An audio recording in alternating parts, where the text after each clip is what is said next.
Hi, Gerhard Bloom, once again looking at the tyranny and the delusions of the social justice movement. So let's look at this fascism for LGBTQ plus IA rights. And let me start by saying, the gay rights movement, that was liberalism, right? That was human rights, liberalism, don't persecute us, leave us alone. This new LGBTQ plus mafia, yes, some are still continuing on in that old tradition, but those movements have been weaponized by queer theory militants.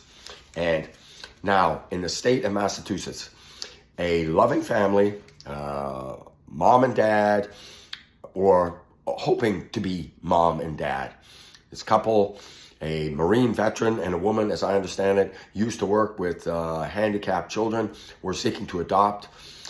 They went through hours of vetting and interviews, and they were described as lovely people. But unfortunately, they were Catholic. How awful. Catholics. No, they weren't KKK members. They weren't burning crosses on people's lawns. They were going to church, regularly going to church. Well, there's a disqualifying habit, isn't it? No. This is fascism for trans and LGBTQ plus ideology, and awful. So some kid is being denied an opportunity to live in a loving home with these wonderful parents. They didn't care what race, what culture, what ethnic background, willing to take. They were willing to take handicapped children. But why should you care? You're not Catholic or you're not adopting. Well, this ideology is coming for you. In Massachusetts, they shut down Catholic adoption agencies because the adoption agencies were refusing to adopt out children to, not a father and mother family, but two gay men or two gay women. And no, they refuse. Violates their religious principles. And I think those principles are very good ones. Undisputably, kids do best in two-parent families, a mother and a father, male and a female, and same-sex couples.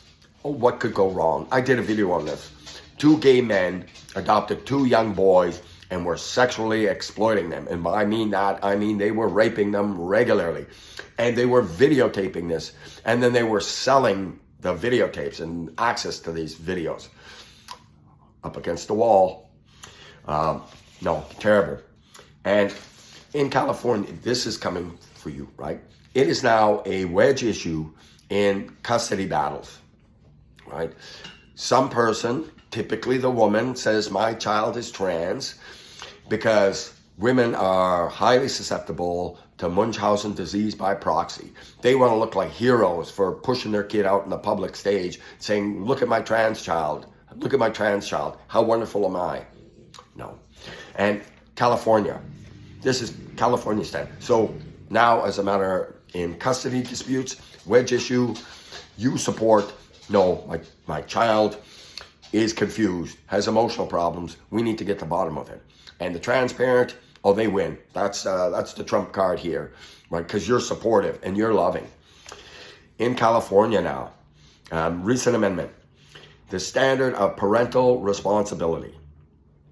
You need to affirm a child's gender identity if you are to be judged fit for providing for the health, safety, welfare of a child.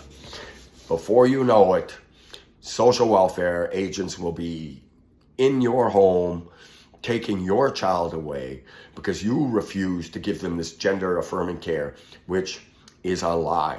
It is destroying the lives and bodies of young people. The evidence is overwhelming.